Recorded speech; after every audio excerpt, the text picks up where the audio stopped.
मध्य प्रदेश के विधानसभा चुनाव की अगर सारगर्भित बात अगर हम करें तो निश्चित रूप से 2023 का विधानसभा चुनाव मध्य प्रदेश के स्वर्णिम इतिहास को एक तरह से संकलित करने का उद्यतन कार्य भी संपन्न करेगा।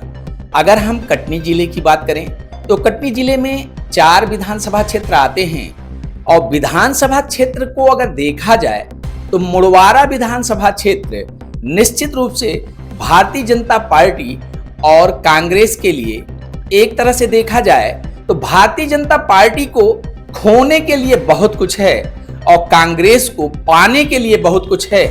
इन कश्मकश के अंतर्गत जिस प्रकार की भीतर घातियों की अगर हम बात करते हैं, बगावतियों की अगर हम बात करते हैं तो बगावत के भी सूरत जबरदस्त देखने को मिल रहे हैं। देखा जाए तो अभी प्रदेश अध्यक्ष बी डी शर्मा का भी आगमन हुआ।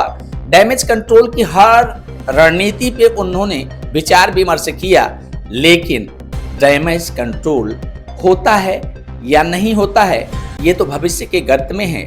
लेकिन अगर इन दोनों कश्मकश वादों के बीच में अगर देखें तो निर्दलीय प्रत्याशियों की जिस प्रकार से मुड़वारा विधानसभा क्षेत्र में परिणति देखने को मिल रहा है, इससे तो यही साबित होता है कि भविष्य में आने वाला जो विधानसभा चुनाव है मुड़वारा के लिए काफी मायने रखता है।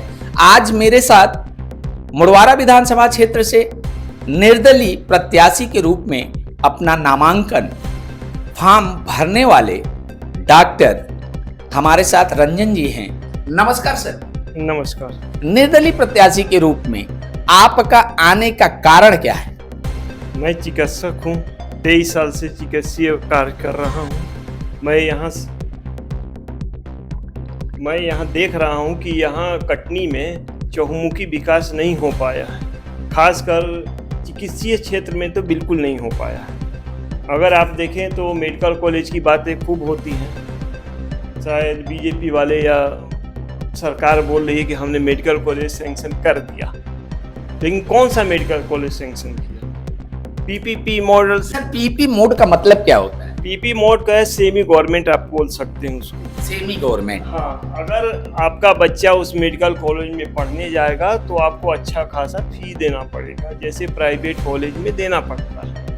कुछ अगर आप इलाज कराने जा रहे हैं मेडिकल कॉलेज में तो कुछ लोगों को छोड़ दें तो आपको लगभग प्राइवेट की तरह ही पैसा फी देना पड़ेगा। तो इसका मतलब तो ये हुआ सर कि ऐसा सोना पहनना किस काम का जो कान ही छील के ले जाए। हमको ऐसे मेडिकल कॉलेज की जरूरत नहीं है, हमको फुल फ्लेजेड गवर्नमेंट मेडिकल की जरूरत है, यही मेरी मांग है। विकास को लेकर के अगर देखा जाए तो मुड़वारा विधानसभा क्षेत्र में विकास नामक चीज को आप पता लगा पाए, ढूंढ पाए कि नहीं ढूंढ पाए? बिल्कुल ढूंढ पाए।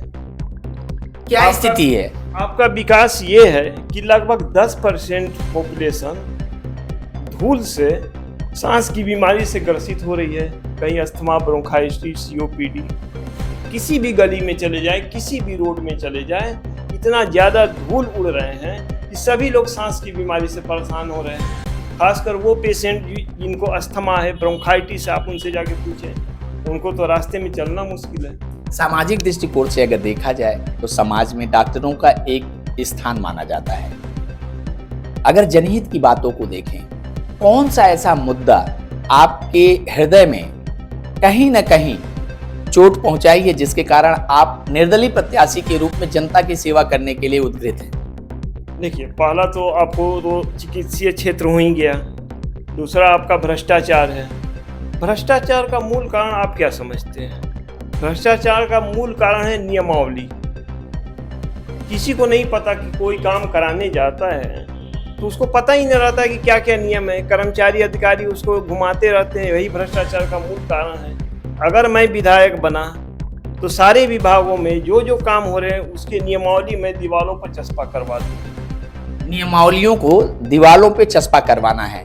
भ्रष्टाचार नामक राक्षस क्या भारत से हट पाएगा? बिल्कुल हट पाएगा। अगर आप कोई भी कार्य किसी भी ऑफिस में कराने जाते हैं तो आपको पैसा क्यों देना पड़ता है? क्योंकि आपको नियम नहीं पता। कर्मचारी अधिकारी आपको घुमाते हैं, ये कागज लाओ, वो कागज लाओ। अगर दीवार पर चस्पा रहेगा कि इस कार्य के लिए ये आपको डॉक्यूमेंट्स देने हैं, फिर आप कैसे मांग लोगे उससे? आधा भ्रष्टाचार तो वहीं खत्म होगा। दलित प्रत्याशी के रूप में आप मुड़वारा विधानसभा क्षेत्र से उम्मीदवार होने जा रहे हैं। नॉमिनेशन फॉर्म आपने ले लिया है। जनता के दरबार में जाने के पहले कुछ समीकरण तो आपने बनाया होगा। जनता दरबार में किस हिसाब से आप पहुंचेंगे? विश्वास है मुझे, मैं अपना मुद्दा उठाऊंगा। वो मुद्दे क्या है? 3 मुद्दा तो बता चुके आपको, चौथा मुद्दा बिजली है। आप चले जाएं गाँव में, क्या स्थिति है, ट्रांसफार्मर खराब है, सब कुछ खराब है। मैं ऐसी व्यवस्था करने की कोशिश करूंगा कि जीवन भर कम से कम ग्रामीण क्षेत्रों में आपको घरेलू बिजली मुफ्त मिले जीवन भर के लिए। इसके लिए सबसे अच्छा उपाय है एक एक गांव में आप एक सोलर प्रोजेक्ट लगा दें। उस सोलर प्रोजेक्ट को आप सरपंच को सौंप दें। जीवन भर मतलब सोलर सिस्टम को बढ़ावा दिया जाएगा। सोलर सिस्टम के माध्यम से हर घर में सोलर सिस्टम लगाने का प्रयास किया जाएगा जिससे कि लोगों को फ्री में बिजली मिलेगी। मेरा एक अपना मुद्दा ये है 40 बनाम 400। ये 40 बनाम 400 क्या है? आप महिलाओं को 40 रुपए दे रहे हैं और उनके घर के पति को या उनके बच्चे को शराब की लत लगा के 400 रुपए प्रतिदिन निकाल ले रहे हैं। आप एक डॉक्टर हैं, आप एक डॉक्टर हैं, आप क्या ये सोच सकते हैं कि मध्य प्रदेश भर की बात नहीं कर रहा हूं, मैं पूरे भारतवर्ष की बात कर रहा हूं, क्या शराब के ठेके बंद हो सकते हैं क्या? यही तो मेरा मुद्दा है, बंद होना चाहिए। शराब से किसी तरह का भारतीय जनता पार्टी वर्तमान सरकार में अभी अगर देखा जाए तो पूर्व केंद्रीय मंत्री उमा भारती भी यही बात कर रही थी कि मैं मध्य प्रदेश से शराब बिक्री बंद कर दूंगी। लेकिन हुआ क्या? आप भी जान रहे हैं, हम भी जान रहे हैं, पूरी जनता जान रही है। मध्य प्रदेश भर की बात हम नहीं कर रहे हैं, पूरे भारतवर्ष में शराब की ये पैकारी, शराब की ये ठेका पद्धत बंद नहीं हो सकती हमारे हिसाब से। आपके हिसाब से क्या है? देखें, प्रयास करना जारी रहेगा। हो सकता सफलता मिले या ना मिले, लेकिन आप वो देखें कि आप शहर में किसी भी मोहल्ले में चले जाएं, गांव में चले जाएं, 18 साल, 20 साल, 25 साल के लड़के शराब पीने के कारण लीवर डैमेज से खत्म हो चुके हैं। आप उनके घर में जाके देखें, किसी का बच्चा गोद में है, किसी का बच्चा 3 साल का है, किसी का बच्चा 5 साल का है। आप पाल लो उनको 1200 रुपए में। आप सर्वे तो करो कि कितने लोग मर रहे हैं। मैं डॉक्टर हूं, मैं देख रहा हूं कितने लोग परेशान हैं। आप जाके सर्वे कर लो।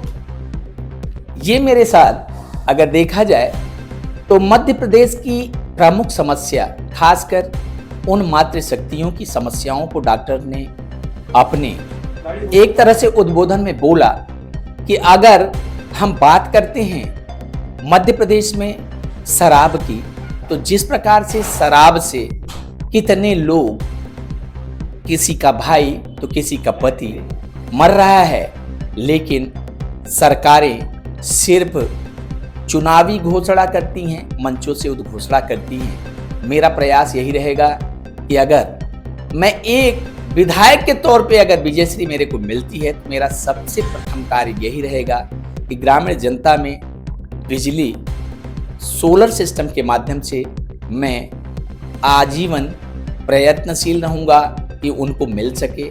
और सबसे बड़ी शराब की बातें जो हैं, तो मैं हर स्तर पे शराब पैकारियों पे, शराब ठेके पे प्रतिबंध लगाने का प्रयास करता हूं। मैं राकेश तिवारी, देखते रहिए भोपाल तक।